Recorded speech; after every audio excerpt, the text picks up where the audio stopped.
the streets and the stray. I used to think rock bottom was just a figure of speech, something people said to scare you straight, but it's not. It's a real place, cold concrete beneath your body at night, hunger gnawing at your ribs like rats in a dark alley, people stepping over you, around you, through you, like you're less than the trash blowing down the sidewalk. That's where I was, a nobody in a nowhere city, bundled in every piece of clothing I could find, sleeping under the leaky awning of an abandoned storefront. Winter had come early that year, and every breath looked like smoke in the frozen air. Some nights I wondered if it might be easier just to let go, to fall asleep and not wake up. But then came the night he showed up. I heard him before I saw him. A shuffling noise, a soft whimper. Instinct made me curl tighter into myself. God knows what was out there. Drunks, junkies, worse. But when I dared to crack open one eye, what I saw was no threat. It was a dog, or, more accurately, a skeleton wrapped in matted fur. He stood there a few feet away, his ribs showing through his filthy coat, trembling so hard I could hear the clicking of his teeth. One eye was crusted shut, and the other looked at me with a sort of desperate hope that broke something loose in my chest. "Go on," I rasped, waving a hand weakly. "Ain't nothing for you here." He didn't move. I sighed, pulling my blanket tighter. If I didn't have enough food for myself, I sure as hell didn't have any for a stray. The dog inched closer, step by painful step, until he was within arm's reach. He lowered himself onto the concrete like a puppet with cut strings curling into the smallest ball he could manage. He kept one cautious eye on me, as if asking permission. I turned away. I told myself I didn't care, but I didn't move either. That night we shared our first freezing sleep, side by side. The next morning he was still there. In the pale, sickly light of dawn, I got a better look at him. He was a mutt through and through. Maybe some shepherd, maybe some lab. Hell, if I knew. What was left of his fur was a dirty brown, clumped with mud and who knows what else. He smelled terrible, like a dumpster behind a butcher shop. But when he looked up at me, there was something in his eyes, something human. I tore a corner off the stale bread I had saved and tossed it toward him. He devoured it in one gulp, then sat back, wagging the limp tail behind him exactly once. "Great," I muttered. "Now I've got a damn dog." I tried to leave him behind that day. I packed up my few belongings, a backpack held together with duct tape, a battered jacket, a grimy sleeping bag, and shuffled off down the street. I didn't look back, but he followed, at a distance at first, like he wasn't sure he was allowed. By the time I reached the soup kitchen on 4th Street, he was trotting alongside me like we'd been walking together forever. The volunteers at the kitchen frowned when they saw him. "No pets allowed inside," one of them said sternly. I understood. I nodded, tied a piece of frayed rope around his neck, and left him by the fence outside. The whole time I was in there eating my bowl of watery stew, I kept glancing out the dirty window. He just sat there, waiting. When I came back out, he leapt up, tail wagging furiously, like I'd been gone for years instead of 20 minutes, like I was his whole world. Nobody had looked at me like that in a long, long time. The days blurred together. Nights spent on cold ground, days spent scrounging for food, dodging cops who wanted to chase the homeless out of sight. But now I had company. He stuck to me like glue, slept curled against my side every night, sharing what little warmth we had between us, barked at anyone who got too close. I found myself talking to him sometimes, muttering things I didn't even realize I was thinking. Name? Huh? I mused one evening, scratching behind his ear. Can't just keep calling you dog. He flopped onto his back, tongue lolling out, and I laughed, a sound I hadn't heard from myself in months. How about chance? I said. You're my second chance, maybe. Or maybe I'm yours. From that moment on, he was Chance. We learned each other. He knew not to beg when I was eating. Though his sad eyes could have won a world war, he knew to stay close when we crossed busy streets. And I knew when he started whining low in his throat, it meant rain was coming and we needed to find better shelter. Chance wasn't just company. He was survival. One night, about 2 weeks after we met, a drunk came stumbling down the alley where we were camped.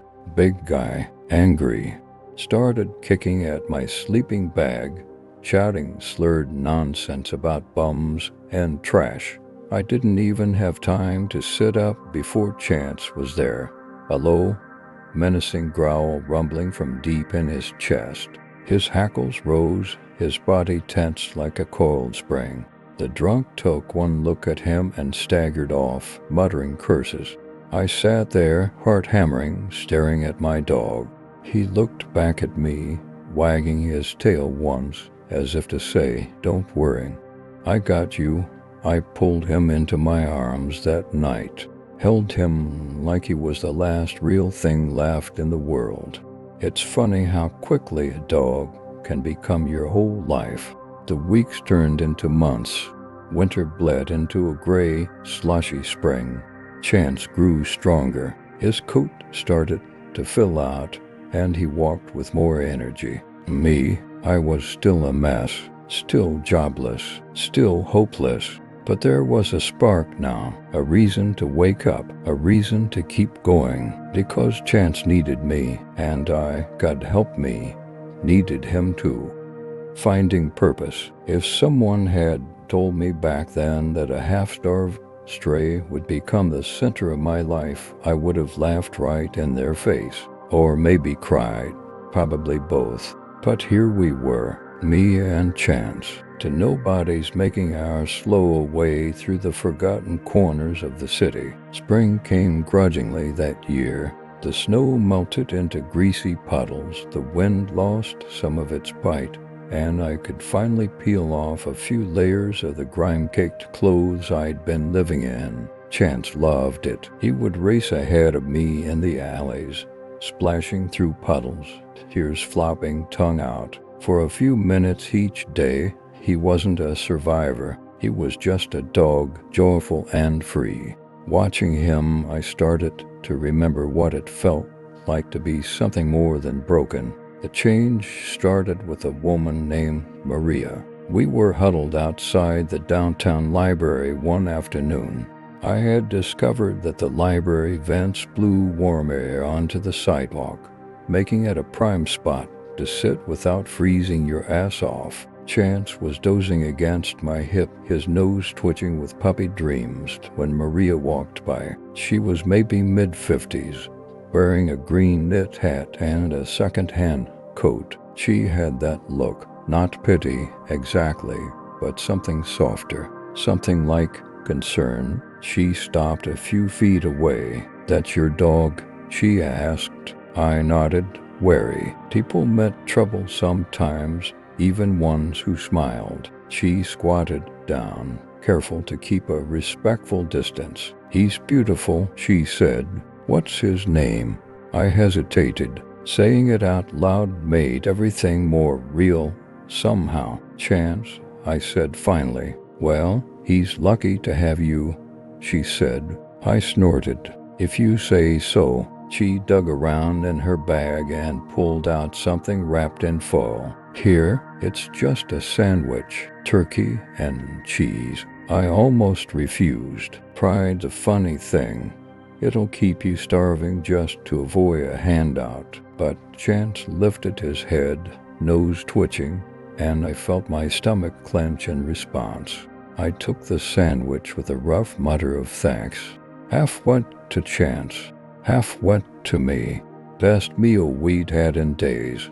Before Maria left, she pressed a card into my hand.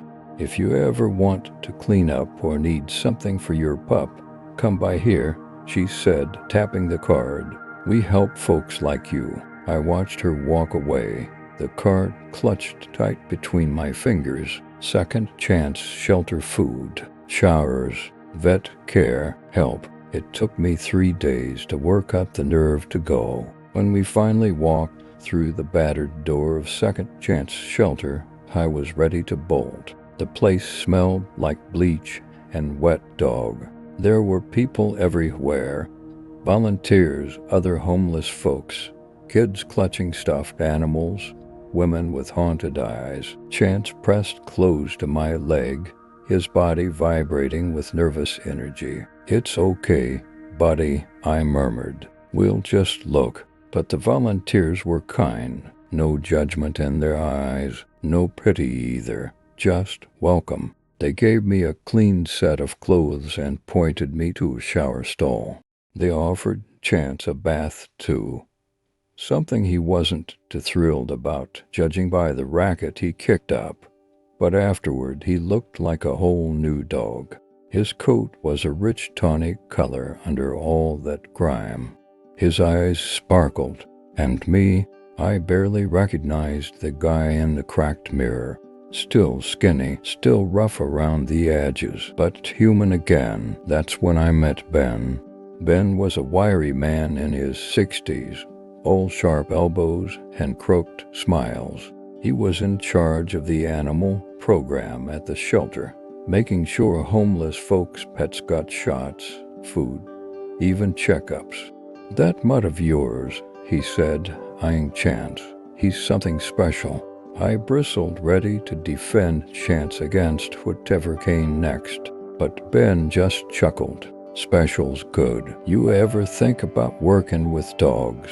I blinked. Work with dogs? He nodded. We've got a program. Train up good dogs to be therapy animals. Helps veterans, kids, the elderly. Sometimes the best healer is four-legged and furry. I looked down at Chance, who was busy trying to catch his own tail. Me, train dogs, work. It sounded insane. I opened my mouth to tell him so, but what came out instead was, what do I have to do? Training wasn't easy. Chance was smart, no question about it. He picked up the basics fast. Sit, stay, calm. But teaching him to stay calm in chaos, that was tougher. He'd been a street dog too long. Loud noises still made him flinch. Sudden movements still put him on edge. Hell, they did the same to me. But Ben was patient, and more than that, he believed in us. You and that dog, he said one afternoon, wiping sweat from his forehead after a long session. You got a connection.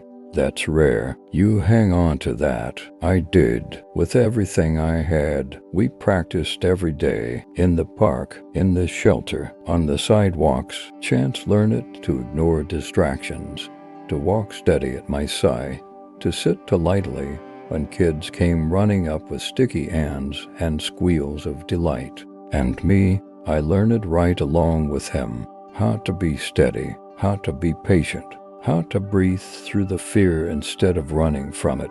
3 months after we started, Ben handed me a faded blue vest. It had the words therapy dog and training stitched across it in neat white letters. I slipped it over Chance's head, my hands trembling. You're ready, Ben said. I wasn't sure if he meant Chance or me. Maybe both. Our first visit was to a nursing home across town. I was sweating through my only clean shirt, my palms slick with nerves.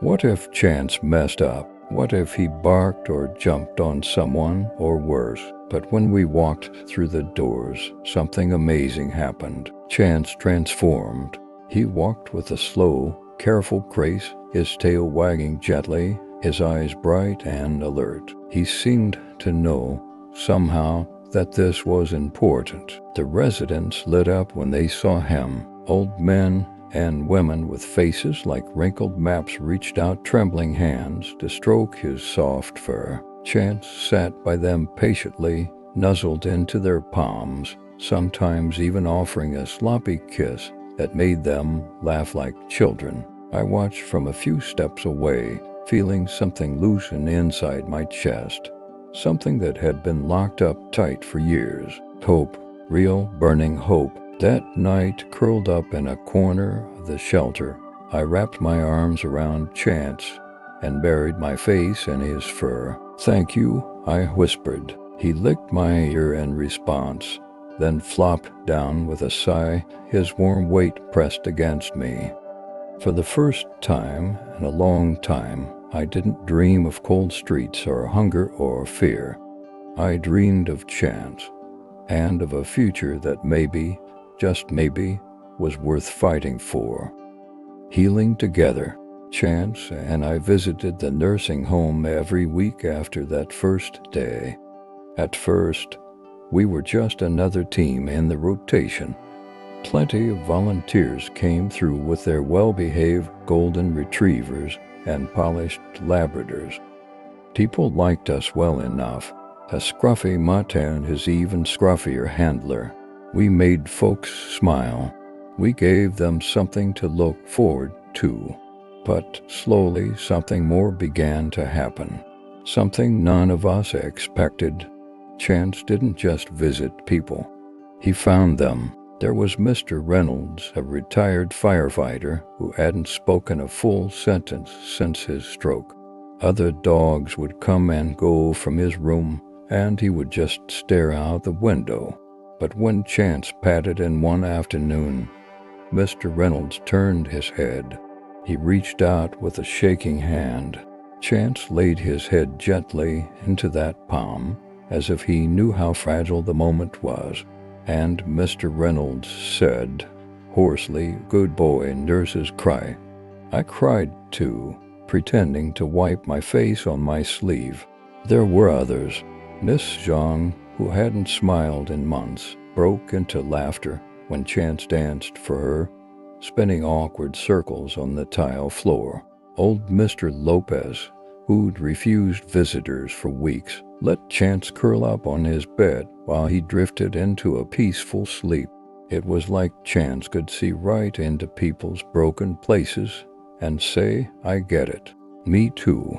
And maybe that's why we were different, because we both knew what it meant to be lost, to be discarded, and to find your way back, not despite the scars, but because of them.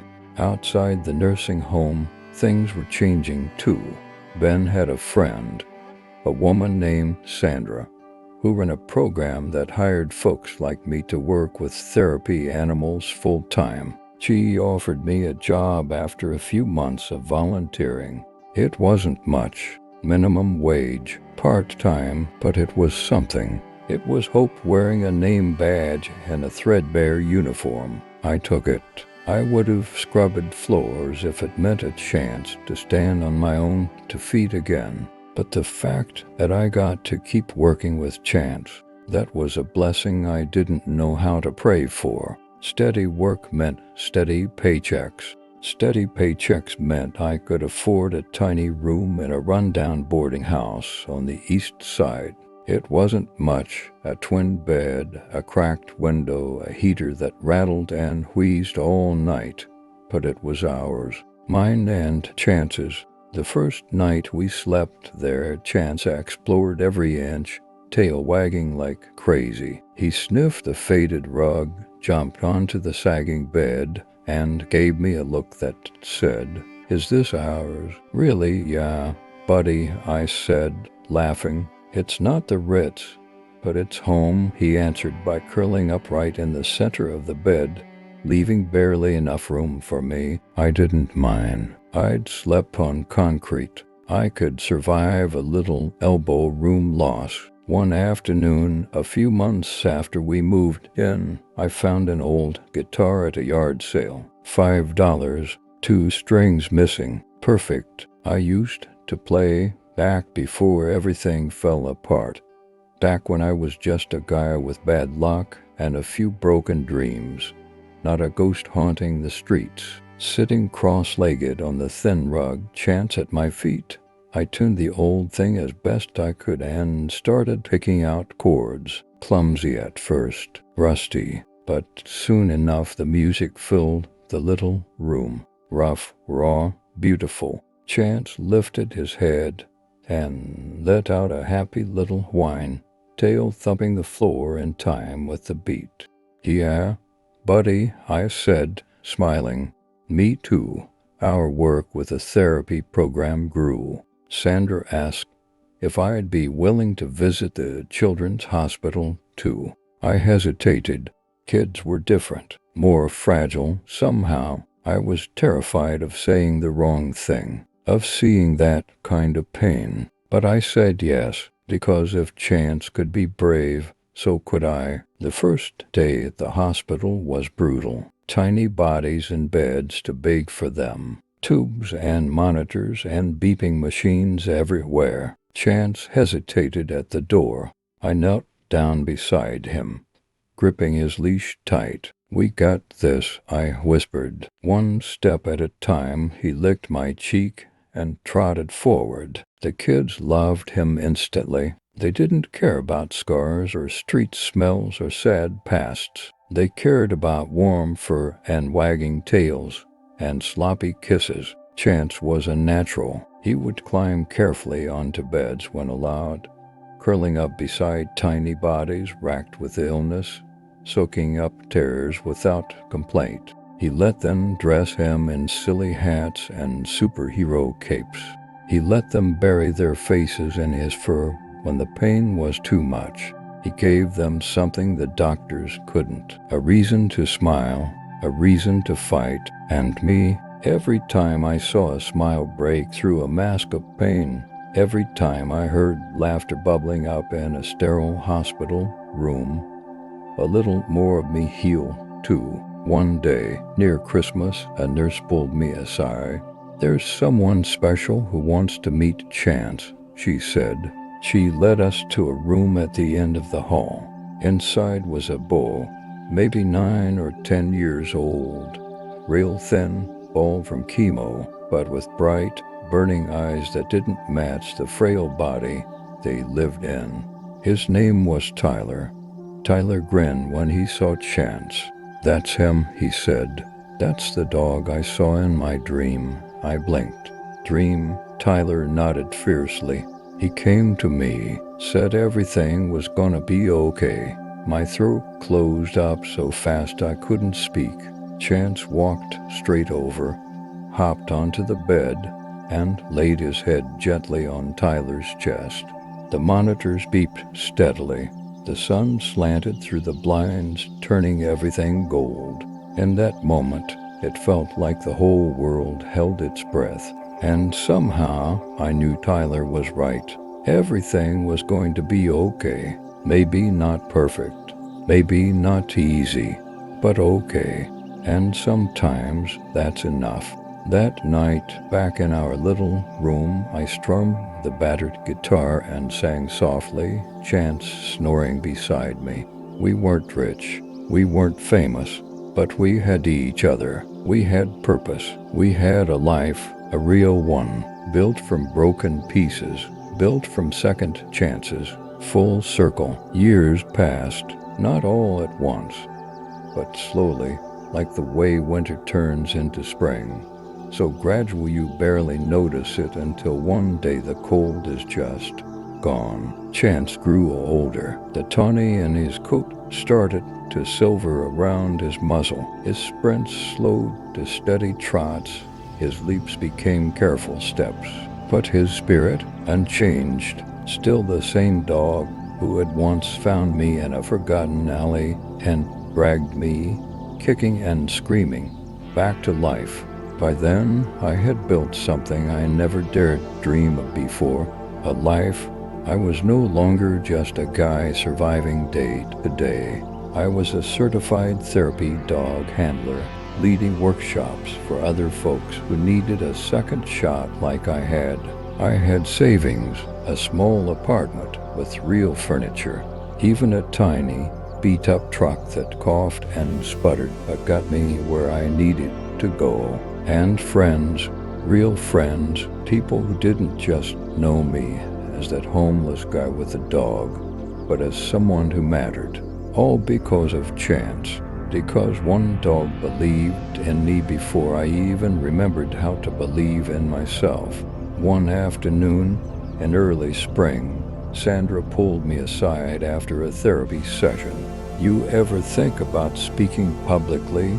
she asked. I laughed. "Me? Talk to a room full of people?" She nodded. "You've got a story that needs telling." I shook my head. The idea terrified me, but that seed she planted stuck in my mind. A few weeks later, when she asked again, this time for a charity event benefiting the shelter, I found myself saying yes. The night of the event, I stood backstage in my best clothes, a borrowed blazer and clean jeans, heart hammering against my ribs like a trapped bird.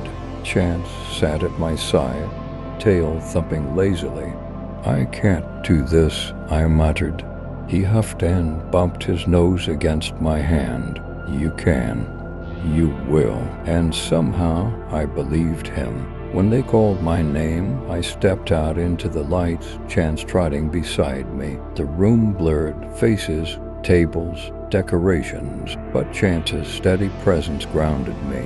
I told them everything, about the cold nights, the loneliness, the hunger, the feeling of being invisible. And then I told them about Chance, about the sandwich Maria gave me, about Ben and the second chance shelter, about therapy visits and hospital rooms and broken hearts mending one wagging tail at a time. I didn't sugarcoat it. I didn't make it prettier than it was. I just told the truth. When I finished, the room was silent for a heartbeat, and then the applause started. Not polite clapping, real thunderous applause that made my throat tighten and my vision swim. Chance barked once, a sharp, joyful sound, and the room laughed. He always knew how to steal the show. After that night, everything changed again. More speaking requests came in. Schools, shelters, hospitals. People wanted to hear our story, to believe that redemption was real, that even the broken and discarded could build something beautiful. Chance became a bit of a local celebrity. Pictures of him in his little therapy vest popped up on bulletin boards and websites. Kids made drawings of him. Old ladies knitted him tiny hats he refused to wear. He loved every second of it. I stayed grounded because of him. Fame, even the small kind, can mess with your head. But every time I came home to find Chance wagging his tail like it was the greatest thing in the world just to see me walk through the door, I remembered who I was. Not a hero, not a miracle worker, just a man who got lucky enough to be loved by a dog. Chance was 12 when the vet gave me the news. His heart was getting tired. He had arthritis in his hips. Maybe a year, they said. Maybe 2 if we were lucky. I nodded through the appointment, hands clenched tight in my lap. When we got home, I curled up on the floor beside him, resting my forehead against his. "It's okay, buddy," I whispered. "You did your job. You saved me. You don't have to worry anymore." He licked my hand once, slow and sure. We both knew. Time was running short. The last year was full of good things. Walks in the park, even if they were slower. Long naps in the sun, plates of chicken and rice when he was feeling picky. We worked fewer therapy sessions. I let him decide when he was up for it. Sometimes he still trotted into a hospital room like a king returning home, head high, tail wagging proudly. Other times he just wanted to sleep curled up at my feet while I told stories to the kids. Either way, he kept giving everything he had, right up until the end. One golden autumn afternoon, Chance lay on the patch of grass outside our apartment, nose lifted to the wind. His breathing was slow, labored. I sat beside him, guitar resting on my knee, strumming softly. The song was one I'd made up just for him. Simple, gentle, a song about second chances, about finding home. He rested his head in my lap, his eyes drifting closed, and as I played the final chords, he let out a deep, contented sigh, and then he was gone. Just like that, peaceful, loved, home. I buried him under a big oak tree at the edge of the park, the same park where we used to practice our training all those years ago. Ben and Maria came, Sandra too, even some of the nurses and kids who had loved him. We planted flowers, we told stories, we cried, and then we laughed, because that's what Chance would have wanted. Not grief, but joy, always joy. Today, when I speak at shelters and schools and hospitals, I still tell our story. I tell them about the cold, hungry men I used to be, about the scrappy mutt who refused to give up on me, about how love, real love, doesn't fix everything overnight, but it makes fixing possible. I even started a small nonprofit in his name, the Chance Project, helping people and animals who need a fresh start. Every time we rescue a dog, every time we help someone find housing, every time we offer someone the hope I thought I'd lost forever, I feel him right there beside me, still wagging that tail, still saying, "We got this." Chance didn't just save my life, he gave me one, and every day, for the rest of my days, I live in a world he made better simply by being in it. Because sometimes the right dog doesn't just change your life, he becomes your life forever.